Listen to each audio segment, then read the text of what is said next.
RFM Midi. RFM Midi.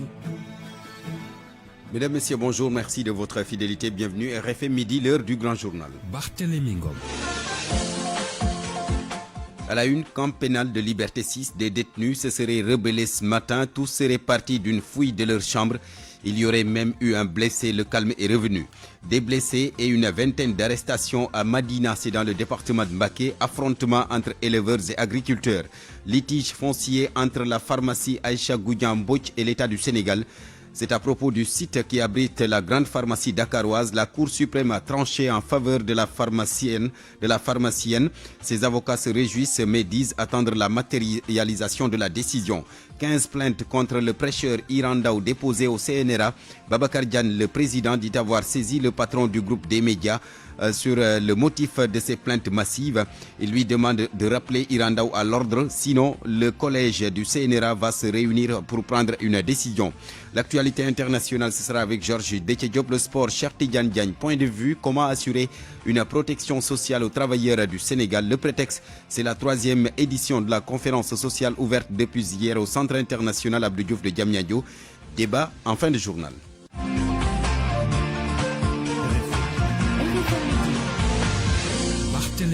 Aliou Ba est à la technique de ce journal. Mesdames, Messieurs, bienvenue. D'abord, cette tension au camp pénal de Liberté 6 ce matin entre gardes pénitentiaires et détenus.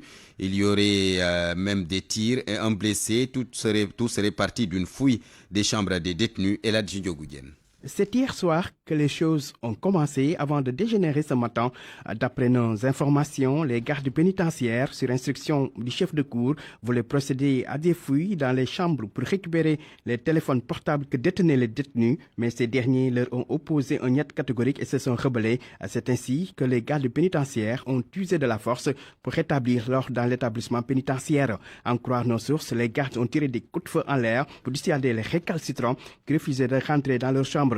Les épis, les éléments pénitentiaires d'intervention, une unité d'élite de l'administration pénitentiaire ont été même appelés en renfort. Un détenu aurait été même blessé dans ces incidents, d'après nos informations. Mais des sources proches de l'administration pénitentiaire ne veulent pas trop avancer sur ces coups de feu. Elles précisent qu'il s'agit juste d'une fronde qui a été vite maîtrisée par les gardes pénitentiaires. Et le calme est revenu au camp pénal de Liberté 6 et tous les détenus ont regagné leur chambre, selon ces sources proches de l'administration pénitentiaire. La Djinjo Goudien, plusieurs blessés et des arrestations. C'est le bilan des affrontements entre éleveurs et agriculteurs à Madina. C'est dans le département de Mbacké. Les autorités locales, en réaction, demandent aux deux parties d'engager un dialogue pour éviter le pire. Papa Ballagay. C'est un drame évité de justesse à Madina après des affrontements entre éleveurs et agriculteurs. Bilan, plusieurs blessés graves évacués à l'hôpital de Diannatou et plus d'une vingtaine d'arrestations. Situé à 15 km de Mbacké, Madina est souvent théâtre de violentes altercations entre des peuples qui cherchent d'un côté à sécuriser leurs biens après des mois de récolte et de l'autre à nourrir leur bétail. Selon les premiers témoignages, tout a commencé quand des jeunes agriculteurs ont tabassé un jeune éleveur pour avoir introduit son troupeau dans leur champ. Les nerfs surchauffés, s'en est suivi des coups de machette et jets de pierre.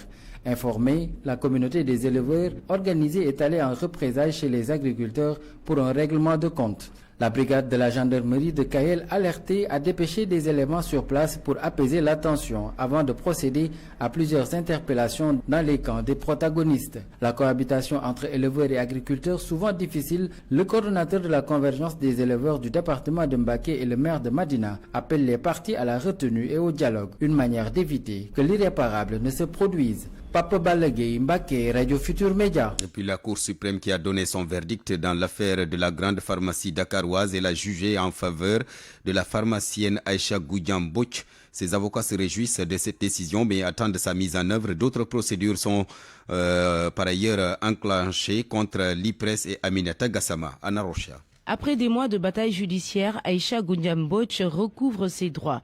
Dans le contentieux qui l'oppose à l'État du Sénégal, la Cour suprême a tranché en faveur de la pharmacienne après que ses avocats aient déposé un recours pour excès de pouvoir. Maître Massorne Kane coordonne son pool d'avocats. On a voulu lui enlever ce local pour le donner à quelqu'un d'autre. C'était une injustice grave et flagrante que heureusement la Cour suprême a réglé parce qu'elle a rendu justice, elle a rendu une décision équitable, normale, qui a rétabli notre cliente dans ses droits. D'accord. Maintenant nous attendons la mise en œuvre.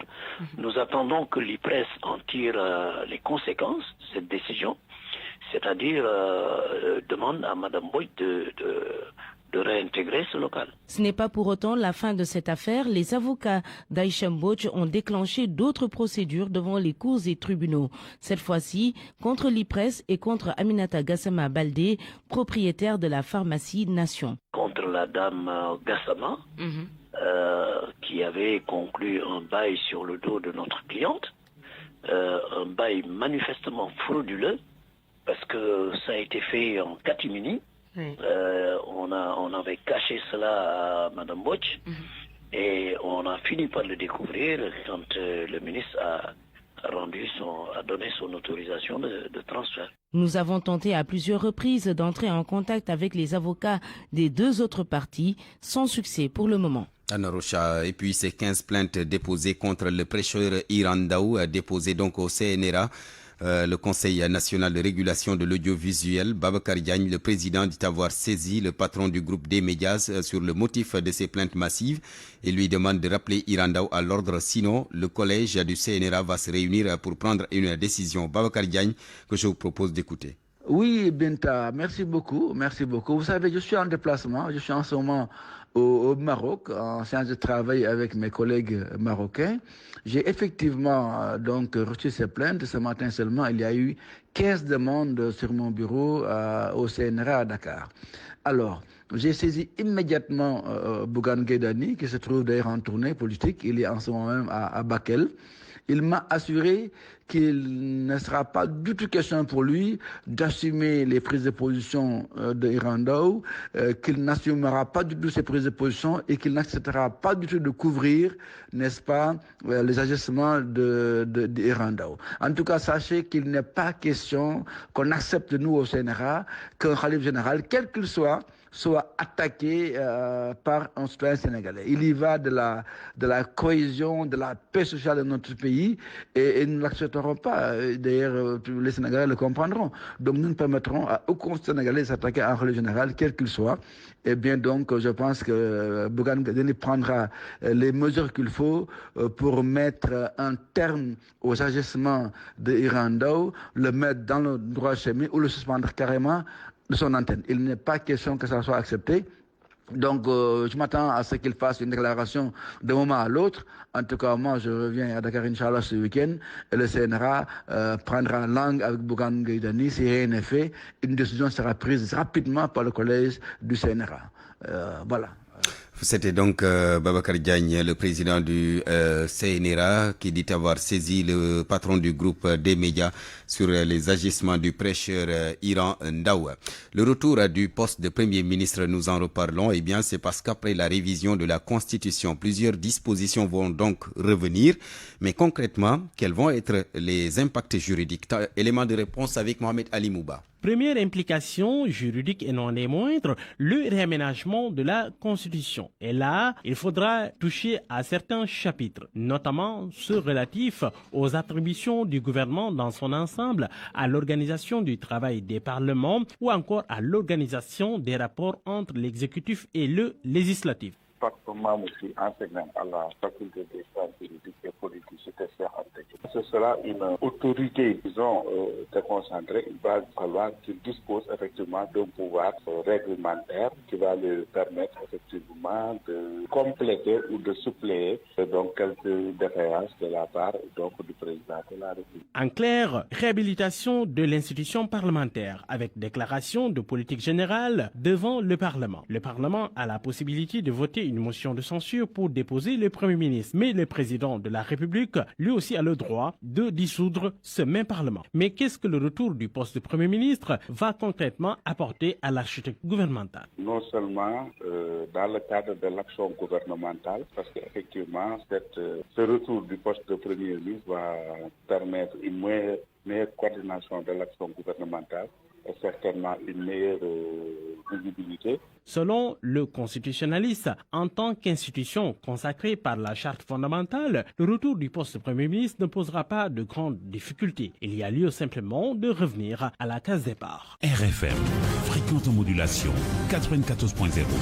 la radio en puissance. RFM Midi. Barthélémy Ngom. Les échecs massifs qui caractérisent le système éducatif sénégalais ces dernières années, un phénomène qui devient inquiétant. La situation préoccupe les psychologues conseillers des régions du Sud-Est en conclave dans la capitale du Fouladou. C'était à l'occasion d'une session de formation axée sur l'identification et la prise en charge des difficultés qui minent l'école sénégalaise. Abdoulaye Diallo. Les directeurs des centres académiques d'orientation scolaire et professionnelle des régions du Sud-Est étaient en conclave dans la capitale du Fouladou. Il s'agit d'une session de formation axée sur l'identification et la prise en charge des difficultés scolaires. Nous nous rendons compte, ce sont des statistiques de 2020, que le taux d'achèvement est juste de 62,3% au niveau de l'élémentaire. Quand on parle du taux d'achèvement, c'est référence faite, n'est-ce pas, à la possibilité de passer d'une classe à une autre, mais surtout d'un cycle à un autre. Alors, un taux de 62,3%, ça veut donc dire qu'il y a 37,7% qui sont laissés en rade.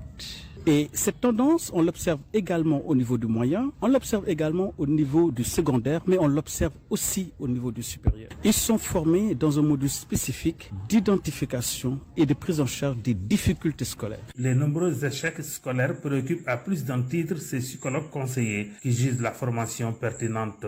Une problématique qui interpelle tout le système, donc la problématique de l'échec scolaire et surtout principalement les difficultés scolaires. Donc comment prendre en charge ces difficultés. Et donc c'est une question donc intéressante et qui interpelle à premier chef le psychologue conseiller aussi. Alors voilà pourquoi donc on a jugé nécessaire donc de renforcer les collègues donc dans les aspects de prise en charge donc de ces difficultés. Cette formation est organisée sur l'étendue du territoire. Elle entre dans le cadre de la réduction des échecs scolaires. RFM Kolda. Abdoulaye Diallo. Abdoulaye Diallo, Rufisque, la coordonnatrice du centre conseil pour adolescents et jeunes, tire la sonnette d'alarme. C'est par rapport aux grossesses et mariages précoces et aux mutilations génitales féminines qui ne cessent d'augmenter dans le département. Yandé Ndiaye évoque le confinement durant la période de la Covid-19 pour justifier cette augmentation. Elle annonce une campagne de sensibilisation des parents en rapport avec l'UNICEF et le FUNIAP. Correspondance Abdou Diouf Diagne. Les localités les plus touchées sont Tivaouane Peulh, Niague, Gorom, Sendou, Bargny et Rufisque-Est. Mais ces pratiques sont constatées dans presque tout le département et elles ont pris de l'ampleur durant la période de confinement, selon Yandé Ndiaye, coordonnatrice du Centre national pour adolescents et jeunes de Rufisque. Au niveau du département de Rufisque, nous avons constaté avec la pandémie de la Covid-19 un taux élevé des violences faites aux adolescents, adolescentes et jeunes dans des communes comme Tivaouane Peulh, Sendou, Bargny, Gorom 1. De même qu'au niveau de Rufisque-Est. Pour inverser la tendance, des jeunes sont mobilisés en ce moment pour tenir des causeries afin de sensibiliser les parents et les jeunes sur les dangers de ces pratiques. Avec le programme UNICEF-UNFPA qui est venu à son heure, le CCA de Rufisque, grâce à l'engagement de ses pères éducateurs, mène des activités de mobilisation sociale pour contribuer à l'abandon des pratiques néfastes. Notamment, il y a les mutilations génitales féminines, les grossesses précoces et non désirées, les mariages d'enfants. Les populations sont invitées aussi à participer à cette campagne de sensibilisation. RFM Rufisque, Abdou Diouf Diagne. Abdou Diouf Diagne, à l'université Cheikh Anta Diop de Dakar, les étudiants s'engagent à préserver l'espace universitaire. Ils ont mis en place un mouvement dénommé Art Sunu Cité. Les membres du mouvement incitent les autres étudiants à respecter le pacte de non-violence établi. Ils ont tenu le lancement du collectif ce matin à Massaïd Sen. Le changement du cadre universitaire doit susciter un nouveau comportement chez les étudiants. C'est ce que pense Ansa Diop, coordonnateur du mouvement Art Sunu Cité. L'intervention des pouvoirs publics dans le secteur de l'enseignement supérieur et de la recherche traduit une remarquable aptitude et une volonté manifeste de modernisation de nos universités.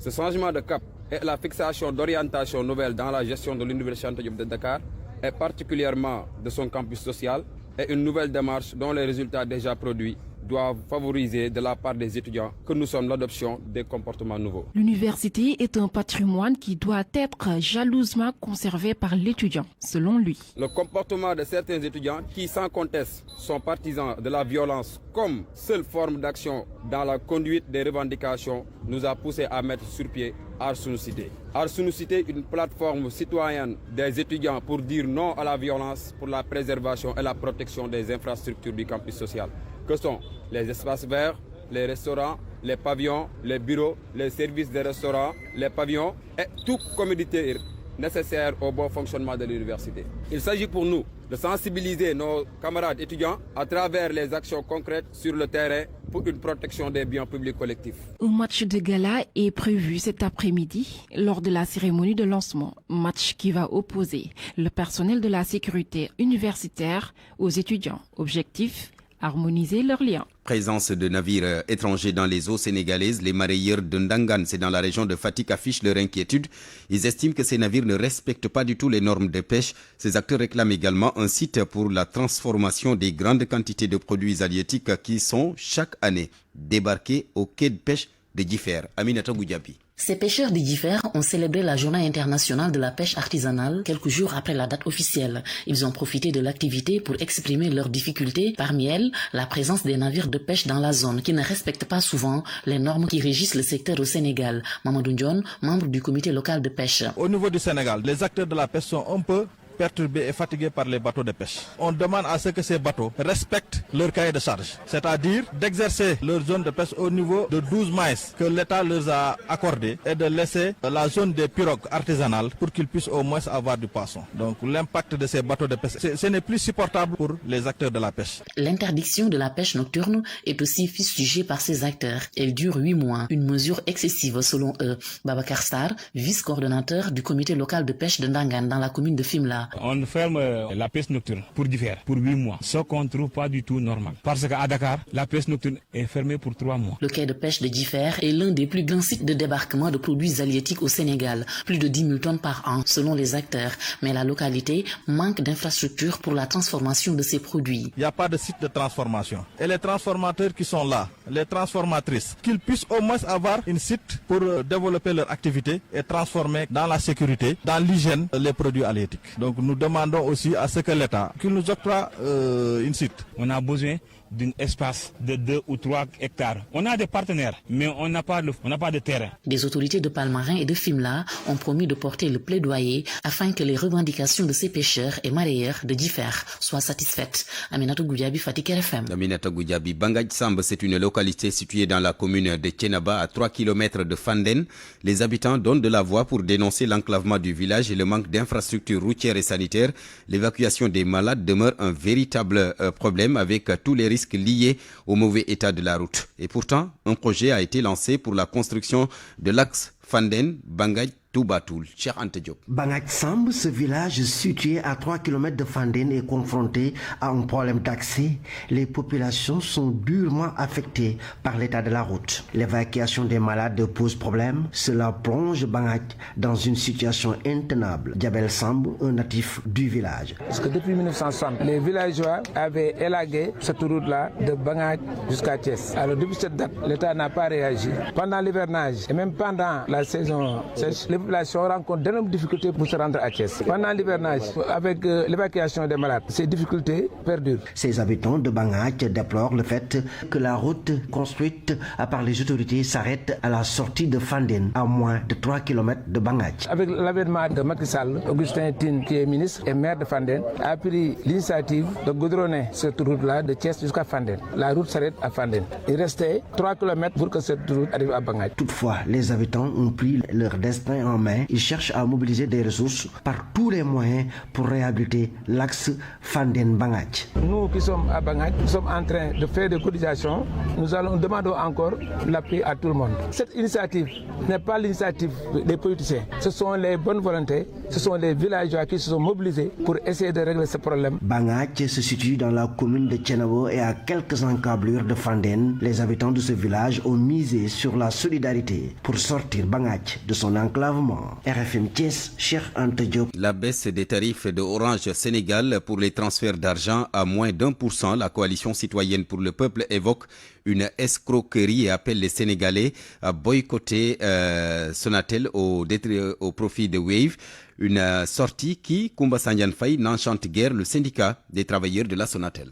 Nous appelons les Sénégalais à continuer à faire le transfert par Wave et ne pas revenir à Orange parce que Orange leur a soutiré énormément d'argent sur plusieurs dizaines d'années. On appelle au boycott de Orange Sénégal. Le porte-parole de la coalition citoyenne pour le peuple a du mal à digérer ce qu'il qualifie d'escroquerie de la part de l'opérateur téléphonique, une stratégie inadmissible au soutien d'Ambouch. On leur a toujours demandé de diminuer leurs tarifs. Ils ont refusé. Aujourd'hui qu'ils ont un concurrent sérieux qui est en train donc de casser les prix sur le marché, ils veulent tuer ce concurrent-là pour revenir sur leurs anciens tarifs, et ce qui est inacceptable. Des propos que le syndicat des travailleurs de la Sonatel dit ne pas comprendre. Selon le secrétaire général, il ne faudrait pas se tromper de cible. Orange ne détient que 42% des actions de la Sonatel. La société est bel et bien un bien des Sénégalais. Mohamedou Lamine Badji. Sonatel, elle est détenue majoritairement par des Sénégalais. Orange n'en détient que 42% du capital, pas 50%. Qu'on demande aux Sénégalais de tuer l'État du Sénégal, ça n'aurait pas de sens. Ce qu'il faut, c'est qu'il faut recadrer Sonatel. Si on pense qu'il ne va pas dans le sens des intérêts des Sénégalais. Et je pense qu'il faudrait se réjouir du fait que mieux vaut tard que jamais. Aujourd'hui, on s'est rendu compte qu'on ne peut pas rester sourd à l'attente des Sénégalais. Que les Sénégalais demandent qu'il y ait plus de facilité dans nos rapports, qu'il y ait plus de considération, que les coûts soient plus faibles. Et je pense que Sonatel, si elle s'inscrit dans cette dynamique-là, on ne peut que l'encourager. Notre ennemi, c'est pas Sonatel. Ce bien-là, il faut le protéger pour que Sonatel redevienne davantage sénégalais. Cet appel au boycott fait suite à la baisse des tarifs de transfert d'argent à moins de 1% de Orange Sénégal. RFM. L'actualité internationale.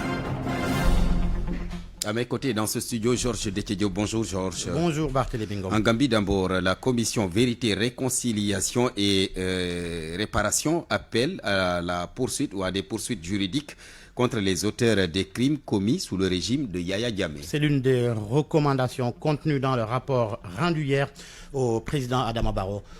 Salimata Aou. Ce rapport était très attendu par les commissaires de la commission Vérité Réconciliation.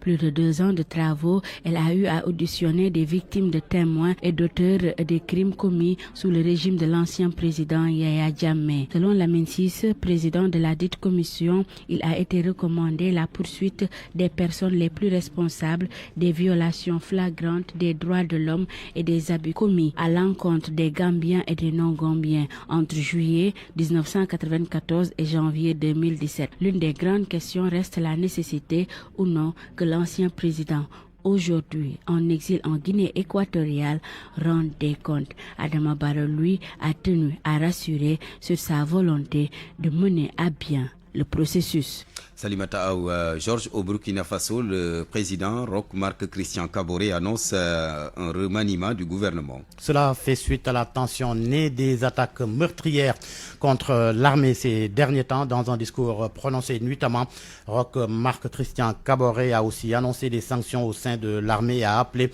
au discernement et à la retenue. Zanga Abdoulaye Ouattara.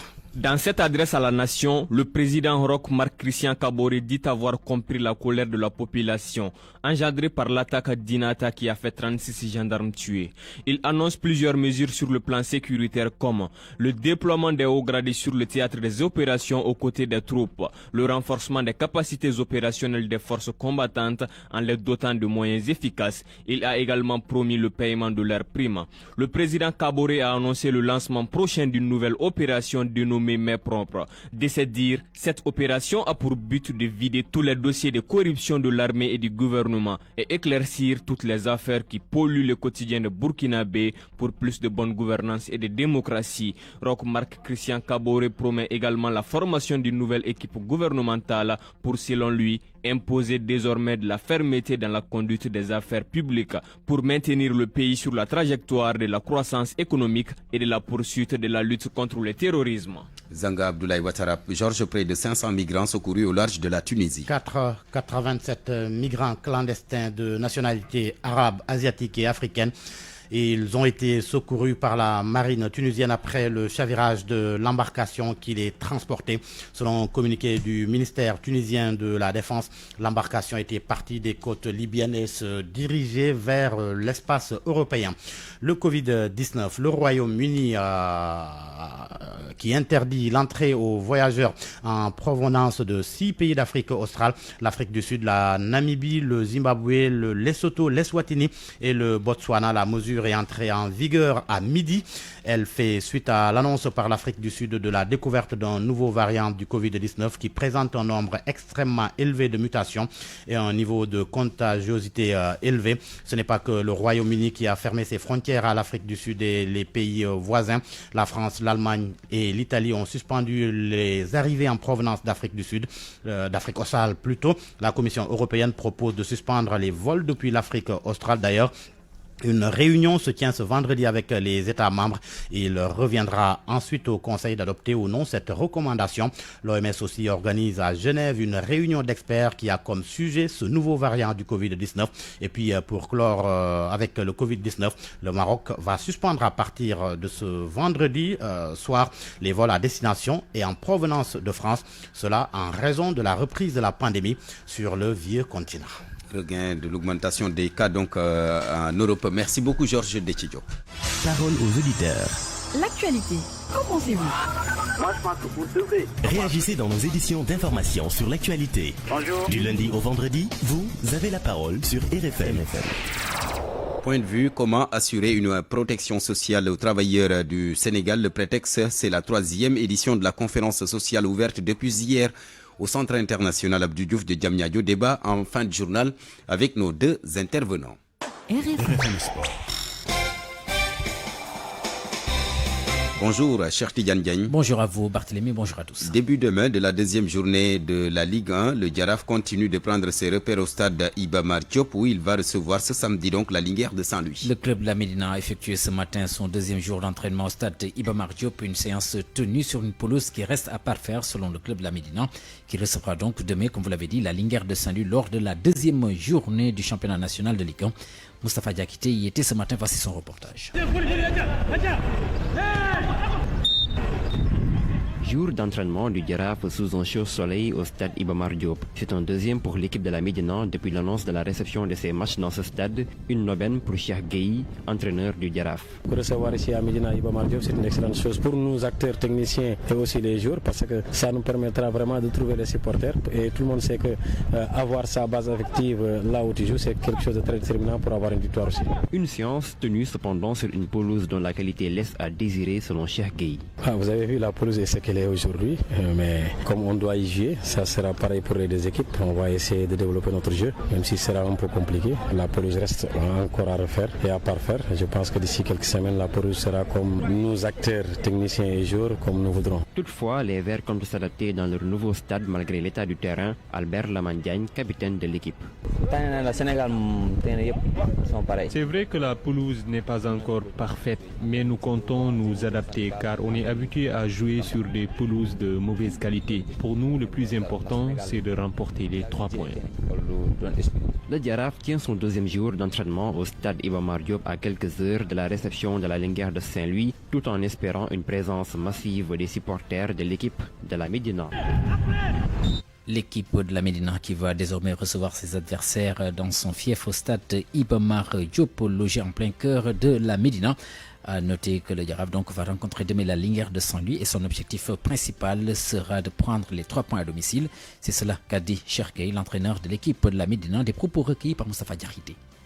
L'objectif qui sera visé, c'est de gagner les 3 points, même si on sait que ça ne sera pas facile. Nous sortons d'une défaite, l'équipe adverse sort d'une victoire et aura comme objectif de venir ici et faire un résultat positif. Si je dis résultat positif, si la Linguère sort avec un point, c'est un objectif atteint, mais nous, si on sort avec un point, c'est un revers à mon avis. Donc pour vous dire que l'objectif de ce match de demain, quelle que soit la situation des 2 équipes, quelle que soit aussi la nature de la pelouse, l'objectif reste de gagner, remporter les 3 points. Alors Barthélémy, on va récapituler pour la 2e journée de la Ligue 1 qui va entamer dès demain sa 2e journée, on l'a dit, au stade Iba Mar Diop à partir de 16h30 ce samedi.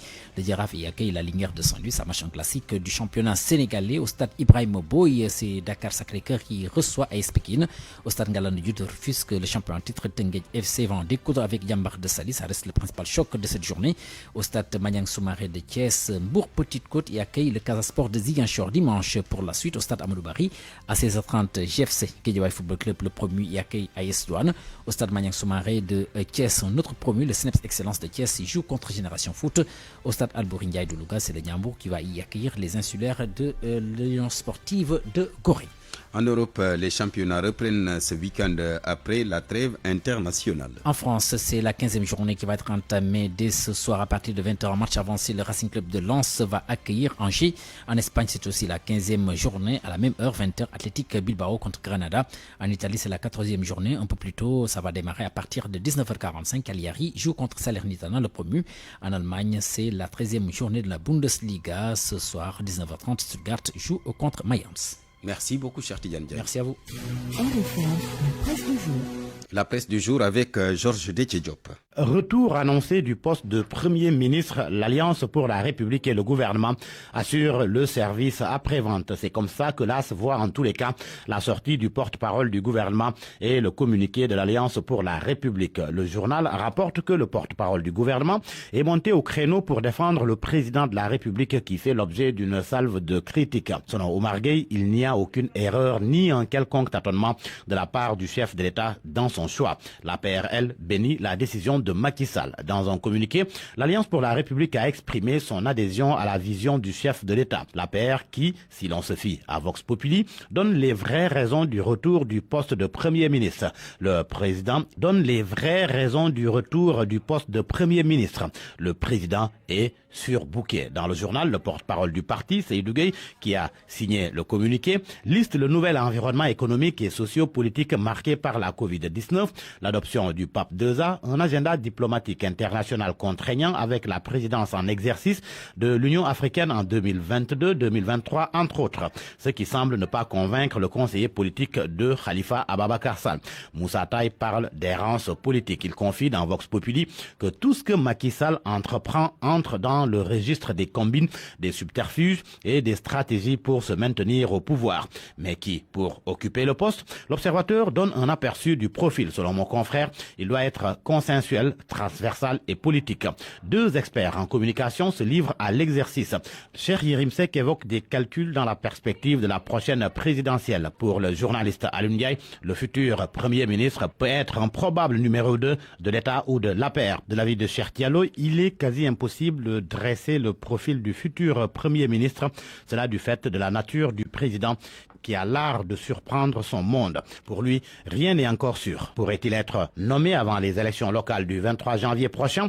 Des spécialistes du droit constitutionnel soutiennent dans l'Observateur que tout dépendra de la volonté du chef de l'État, Macky Sall, qui peut bien promulguer la loi avant ses joutes.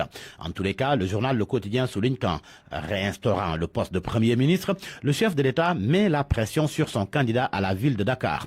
En cas de victoire, Abdoulaye Diouf Sarr aura étoffé son CV, mais une défaite rabattra les cartes et Macky Sall va chercher d'autres profils pour l'emploi. Sous un autre aspect, le Témoin indique que le retour du poste de Premier ministre va nécessiter une révision de la Constitution. L'actuel président va changer la loi fondamentale pour la 5e fois en 9 ans, ce qui fait dire au constitutionnaliste Ngoudambou que notre Constitution a perdu de son contenu. Les vastes mouvements dans la magistrature, à la suite de la dernière réunion du Conseil supérieur de la magistrature, il repose la problématique de l'indépendance de la justice. Des droits de l'homiste posent le débat dans Sud Quotidien. Alassane Seck, secrétaire exécutif de la LSDH, trouve que la justice n'est pas indépendante dans notre pays.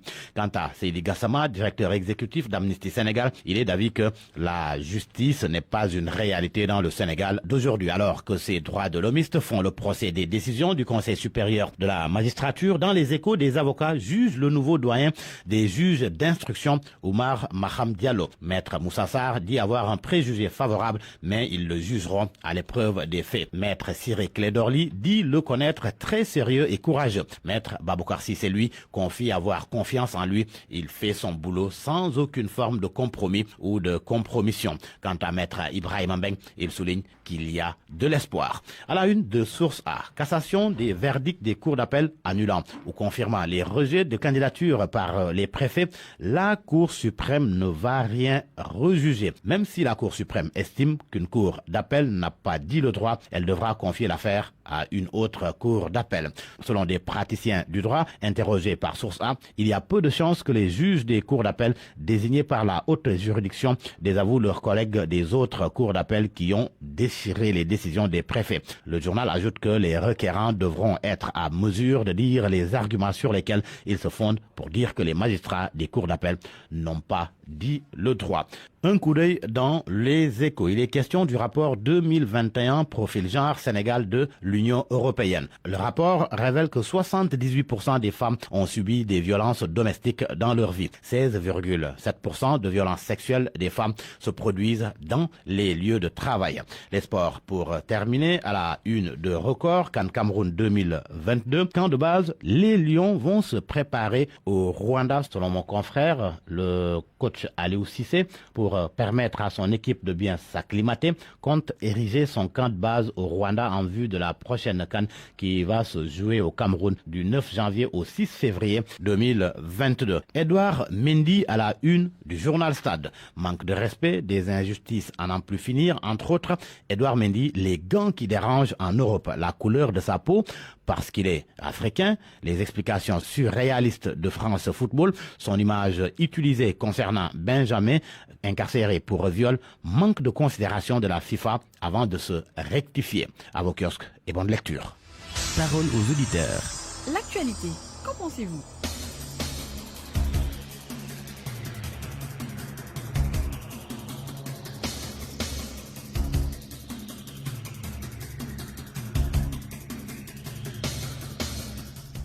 Merci beaucoup Georges Déthié-Diop. Nous en arrivons maintenant à point de vue. Comment assurer une protection sociale aux travailleurs du Sénégal? Le prétexte, c'est la 3e édition de la conférence sociale ouverte depuis hier et qui s'achève cet après-midi avec la cérémonie de clôture. Une conférence qui se déroule au Centre international Abdou Diouf de Diamniadio. Pour en parler, nous sommes avec Abdou Fati. Monsieur Fati, bonjour. Bonjour Barthélémy. Vous êtes le secrétaire général de la CSA, c'est bien cela. Notre deuxième intervenante, c'est Innocence Ntap Ndiaye. Bonjour, Madame la Présidente. Bonjour. Vous êtes la présidente du Haut Conseil du dialogue social. Avec vous, nous allons d'abord évoquer cette 3e conférence sociale ouverte depuis hier au CICAD, Centre international Abdou Diouf de Diamniadio. D'abord, la parole à vous, Madame la présidente Innocence Ntap Ndiaye. Il y a eu 2 précédentes conférences. Les 2 premières sociales avaient constitué un agenda social. Est-ce que vous pensez que ce qui a été dit d'abord lors de ces 2 conférences commence à être exécuté? Oui, bien sûr, nous sommes aujourd'hui à la 3e conférence sociale. La première était consacrée au dialogue social, la 2e aux retraites et la 3e à la protection sociale, en précisant la protection sociale pour tous. C'est le thème. Donc, démocratiser la protection sociale, aussi bien pour les travailleurs du secteur formel que pour les travailleurs du secteur informel. Je préside personnellement une table ronde sur cette extension de la protection sociale aux travailleurs de l'économie informelle, aux indépendants et aux travailleurs ruraux. Sur les conférences sociales en elles-mêmes, aujourd'hui, elles se sont érigées en bonnes pratiques de notre pays en matière de gestion du social. Et cela, je pense que c'est une grosse innovation. Elles sont perpétuées, mais elles sont également évaluées. Le ministère du Travail, du dialogue social, des relations avec les institutions, a procédé à une évaluation des conférences précédentes avant d'aller à cette conférence sociale avec toutes les parties prenantes, évaluation à laquelle on a pris part. D'accord. Maintenant, la question de la protection sociale, les questions sont débattues de façon tripartite, avec même des membres de la société civile. Et au finish, nous pourrons formuler des recommandations fortes à l'endroit des pouvoirs publics, notamment du gouvernement. D'accord. Vous avez évoqué le secteur informel tout à l'heure dans vos propos. Je reviens à vous justement concernant spécifiquement ce secteur informel. Le temps de donner la parole à Abdou Fati, lui syndicaliste. Est-ce que vous pensez que ces conférences peuvent aboutir à quelque chose au regard de ce qui se fait depuis la première jusqu'à la 3e? Merci Barthélémy. Vraiment, au regard de ce qui se fait depuis la première, je le pense, et c'est sincère, nous en tant qu'organisation syndicale, ce qui nous intéresse, c'est le livrable. Si vous prenez la deuxième conférence relativement au régime des retraites, fondamentalement, peut-être les choses ont frémi, mais les choses n'ont pas bougé. Parce que plus ou moins, regardez la situation des retraités. Et chaque jour, chaque semaine, les retraités sont dans la rue. Ouais. Donc, fondamentalement, il faut le dire en termes de livrables. En termes de livrables, les travailleurs ne sont pas tellement satisfaits. Maintenant, peut-être l'État ne pourrait pas effectivement s'abstenir de faire ces conférences-là. Mais nous, ce que nous voulons, c'est plus de concret, ce que nous voulons, plus de volonté pour que, naturellement, au sortir de cette troisième, qui est extrêmement importante, parce que relative au niveau de cette troisième, extrêmement importante, parce que relative à la protection sociale, nous pensons que nous avons besoin de livrables. Justement, on constate que la protection sociale des travailleurs cause problème au Sénégal. Mais elle pose problème au Sénégal, Barthélémy. La protection sociale, vous venez au Sénégal, c'est presque ceux qui ont une protection sociale, ça ne dépasse pas 17%. Donc les travailleurs sont livrés à eux-mêmes, sont dans la précarité. Ne parlons pas du secteur non contributif, c'est-à-dire l'informel. Là, ils sont livrés totalement à eux-mêmes. Même ceux qui sont dans le formel, si vous prenez ce qu'on appelle les enseignants décisionnaires, ils sont déprotégés. C'est pourquoi nous pensons, et dans notre atelier, on a travaillé à ce qui est fondamental, à savoir la gouvernance. Parce que la gouvernance est le socle d'une bonne politique de protection sociale. Mais par rapport à la gouvernance, on a des difficultés. Voici des institutions au niveau de l'IPRES, au niveau de la Caisse de sécurité sociale, où il y a des gens inamovibles qui sont là depuis 2015. Or, vous le savez, une institution respectable doit respirer. Or, vous le savez, pour tirer toutes ces réformes-là, on a besoin du 109. Donc, en définitive, pour dire que c'est bon de le faire, c'est pas mauvais de faire ces conférences-là, mais ensemble, il est important, et le dirons au chef de l'État, faisons plus d'actes que de paroles. D'accord. Je reviens à vous tout à l'heure. Madame la Présidente, vous l'avez évoqué tout à l'heure, le secteur informel qui emploie pas mal de jeunes. Voilà un secteur qui contribue dans l'économie nationale, mais qui malheureusement semble être laissé à lui-même, ce secteur. Donc, qu'est-ce qu'il faut faire? Est-ce qu'il ne faudrait pas essayer de voir comment encadrer ces gens qui s'activent dans le secteur informel? D'abord, le droit à l'information. Cette population cible que vous citez a besoin d'avoir toutes les informations utiles et nécessaires pour connaître les mécanismes qui sont mis en place pour gérer leur situation. Mais la difficulté ici au Sénégal, c'est que généralement, les gens rejettent. La première réaction, c'est le rejet, et après, on adhère quand on a toute l'information. Il faut aller vers l'information. C'est vrai qu'il y a une obligation de démultiplication, de communication et également de dialogue social. C'est ça. Il faut que les pouvoirs publics aillent vers ces cibles, mais également que ces cibles aillent vers les pouvoirs publics. Il y a des mécanismes qui sont là, qui sont fonctionnels. Le cadre normatif est bien, parce que nous, aujourd'hui, dans notre table ronde, nous avons visité certains pays de la zone UEMOA, le Mali, le Bénin, le Togo, qui se sont basés sur les femmes, les nanabès, pour formaliser et rendre l'assurance maladie obligatoire. Parce qu'ils savent que ce sont ces femmes qui contribuent une part significative dans la marche de l'économie du pays. Au Mali, vous avez les teinturières, parce que ce sont des entreprises familiales. Mais ici, vous allez voir un papa qui a un garage de mécanicien. Il met son fils, et pour lui, c'est pas une entreprise, en fait, c'est une entreprise familiale. Oh, une entreprise familiale, c'est une entreprise. C'est une entreprise. Quand vous allez à Dubaï, je cite comme ça, parce que je connais des familles là-bas, c'est, je sais pas, Mahamad Sons, mais c'est ça. Mais si vous le faites ici, on va dire il prend ses enfants, alors que c'est une entreprise. Donc, il y a un problème de l'information. L'autre problème, c'est un mécanisme de coordination. Et on a la CMU, on a ça, c'est dans le cadre formel. Ça pose moins de problèmes. Encore que les décisionnaires, aujourd'hui, nous sommes en train de travailler sur ce type cette catégorie justement d'agents de l'État. Et je ne voudrais pas répondre véritablement à... D'accord, mais au-delà du secteur informel également, il y a le secteur privé. On voit le patronat parfois qui ne respecte même pas le code du travail. On exploite les employés au gré de l'entreprise, donc c'est un peu compliqué aussi. Non, je pense qu'il y a un encadrement juridique qui est là. Le patronat, aujourd'hui, à son intervenant, à son représentant. Aujourd'hui, on ne peut plus diriger, comme je dis, demain avec un bâton à la main. Il faut discuter avec les parties prenantes.